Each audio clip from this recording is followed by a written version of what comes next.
Hello everyone, welcome to Legacies Academy. Welcome to this video where we are talking about a very important term, and we'll also be talking about very important event that has happened in the entire geopolitics with respect to space. That is space war. Clear? If you connect the dots, if you start looking at why India spent around 600 crore rupees, around 600 crore rupees on its Chandrayaan 3. After this space launch, after we successfully landed for the first time on the south pole of the moon, if you remember, India is the first country to succeed its soft landing on the south pole of the moon.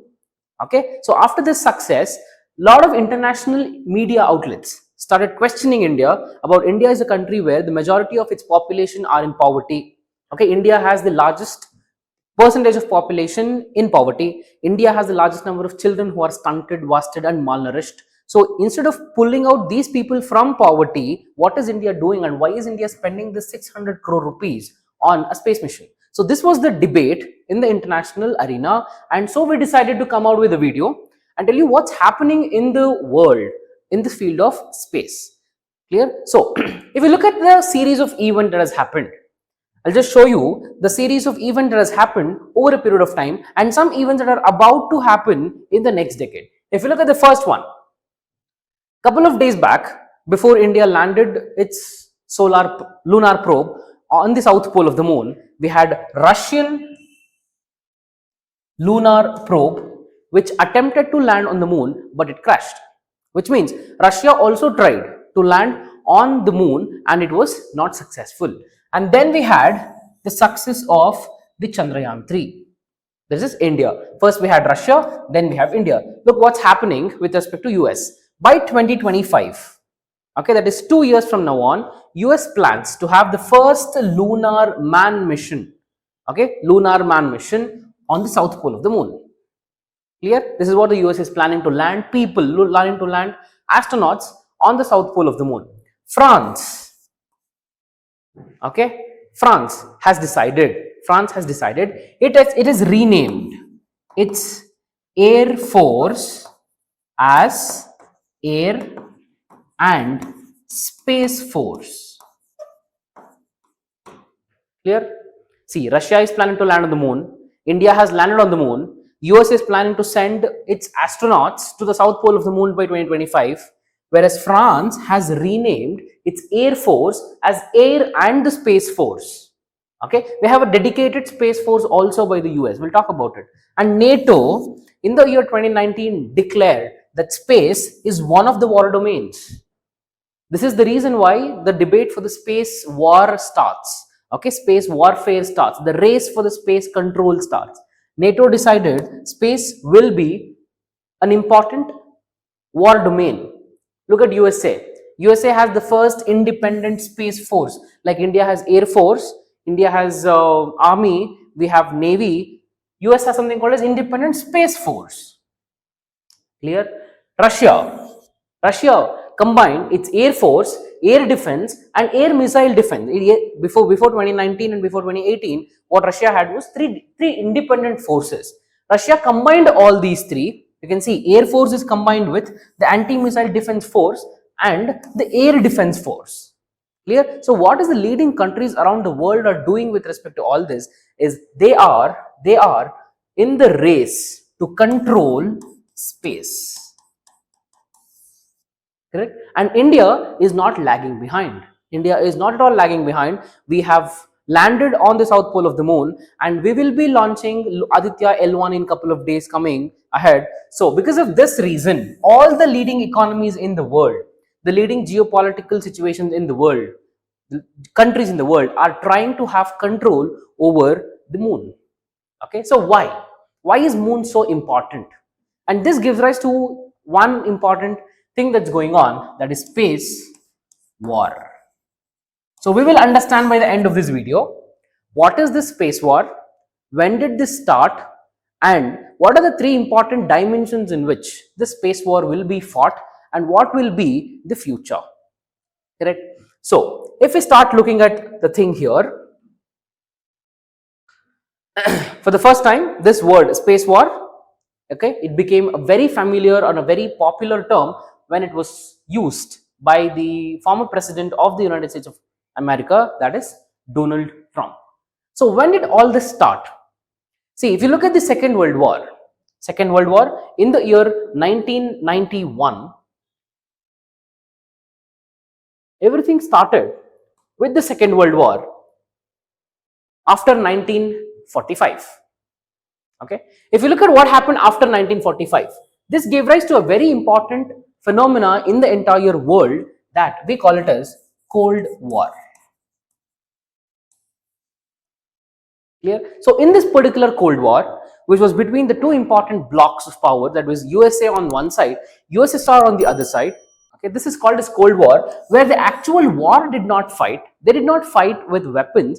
They fought with proxies. So during this particular time, just after the Second World War, from 1945 onwards, there was a huge competition on all dimensions with respect to USA and USSR.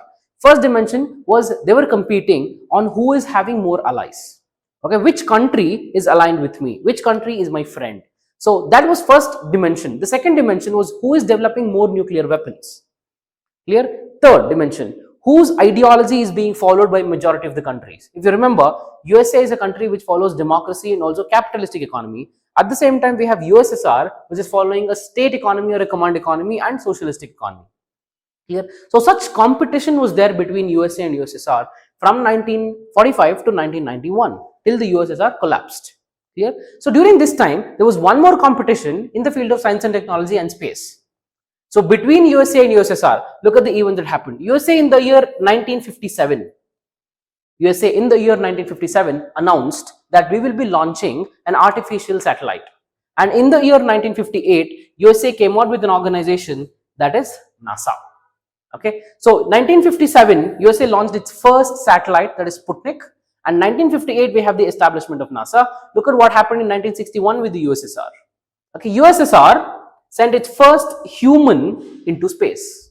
See, don't you think this is a competition? USA announced it, USA came out with NASA, and 1961 we have USSR also coming out with its own space mission. 1969, okay, 1969, USA sent first human to moon. So such competition was on between USA and USSR for this entire 45-year time period, between 1945 to 1991. So in the year 1991, when USSR disintegrated and we have the formation of Russia along with the small Balkan countries, so this space war came to an end and this competition came to an end. And from 1991 till the present day, that is 2023, we have mostly a unipolar world where the entire world affairs are being dictated, monitored, led by a single country, that is United States of America. Clear? But now what's happening? Now the countries like emerging economies, including China, Russia, also France that we looked at, are trying to have control over the space. NATO has declared that space is one of the war domains. See, during this entire time, why space became important? Why USA and USSR was struggling to have control over the space was just because if you just imagine this to be the earth, and if you control the space around the earth, if any country which controls the space around the earth, for example, let's say USSR is having control over the space, then it becomes easy for USSR to attack USA from the space. Okay, without any intervention, without any mobilizing weapons, without docking its submarines or ships along the coast of United States of America, USSR can easily attack the other opponent country when it's controlling the space around it. Okay, when it's controlling the space around the earth, it becomes very easy. So these are some of the advantages which led to the insecurity in the world geopolitics from 1945 till 1991. Let's look at what's happening with respect to this now. See, what are the countries trying to control? See, when we talk about there are three important things that the countries are trying to control. One is the orbits. Okay, we'll be talking about different solar orbits, the Earth's orbits. Second thing that the countries are trying to control is the L1 points, okay, Lagrange points, we'll be talking about it. Third thing that the countries are trying to control is the moon. Okay, it's the influence or it's the presence on the moon. So let's talk about the orbits. When we talk about the orbit, You know that there are three important types of orbits. One is the lunar or the lower orbit, that is called as LEO, lower Earth orbit. Okay. The second will be the middle Earth orbit, and the third will be the geostationary orbit. See, what is lower Earth orbit? Lower Earth orbit is something that is less than 2,000 kilometers. Any orbit around the Earth which is less than 2,000 kilometers will be the lower Earth orbit. If you just think about this, this will be the lower Earth orbit, 2,000 kilometers around the Earth.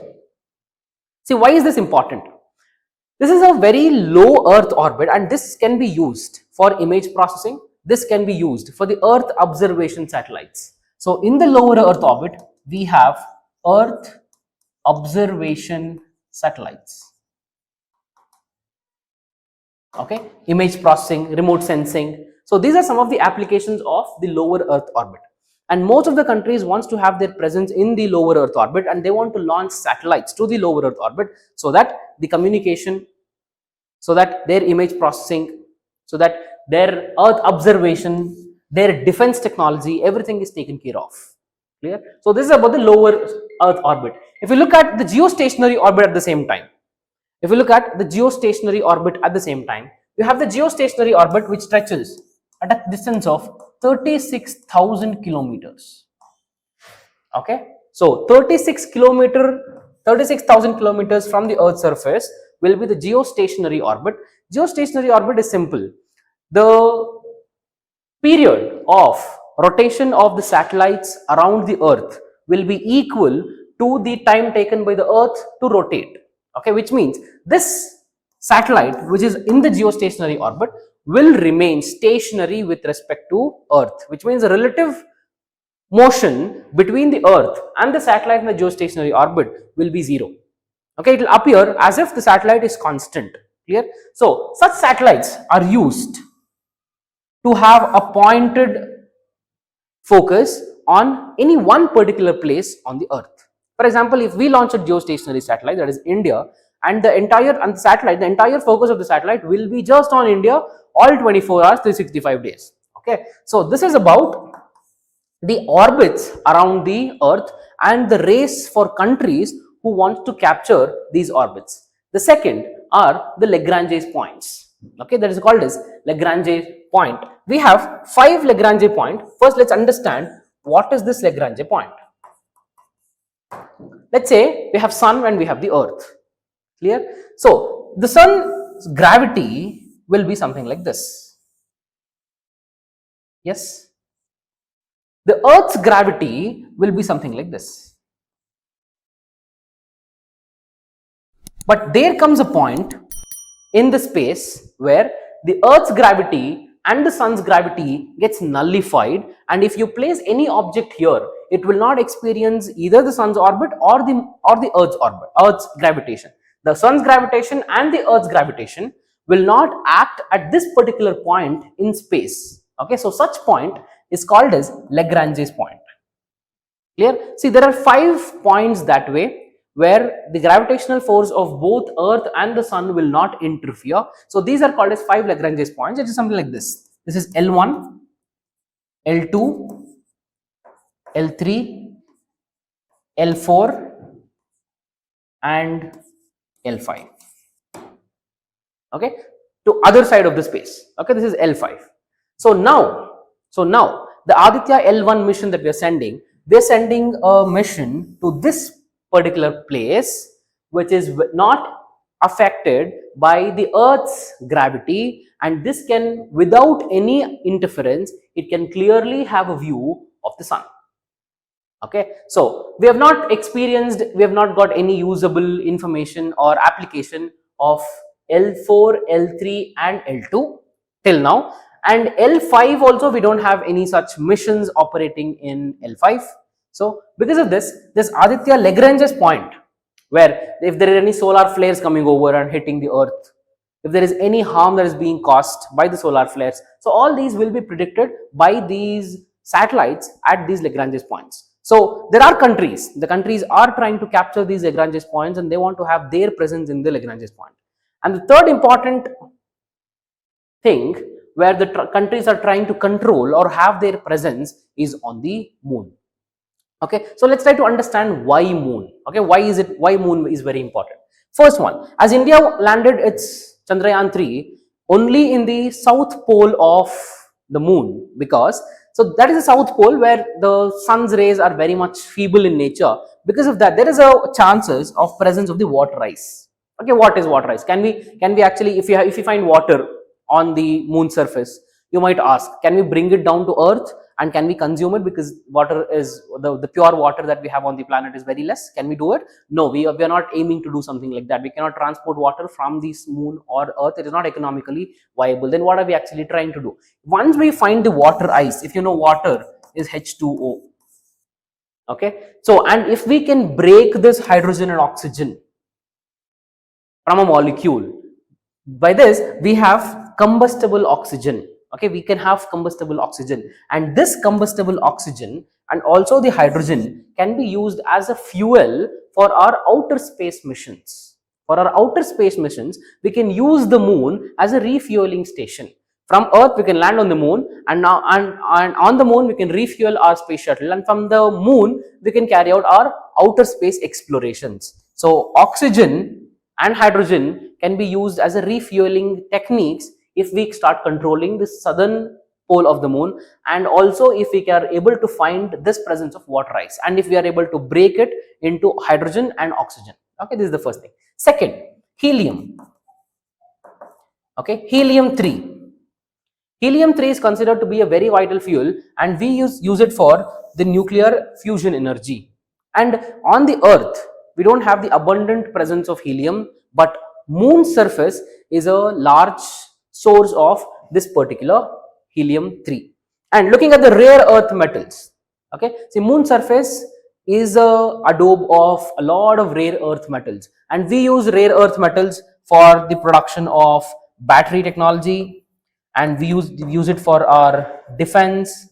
We also use the rare earth metals for the space programs. So these are very easy, these are very easily available rare earth metals. While the process of extracting the rare earth metals on the earth are very difficult, okay, but on the moon it's not as difficult as it is on the earth. So that's the reason why accessibility to rare earth metals will also play a very crucial role. Because of all these three reasons, every other country around the world wants to have their control over moon. So this is why, instead of spending the same 600 crores on the poor people and also on their nourishment, India chose to be in this particular race, and India made its conscious decision to have control over the moon and to have some space explorations going forward, at least not in the next 2-3 years, for the next 10, 20, 30 or 50 years down the line. These space programs will be very much beneficial for our country.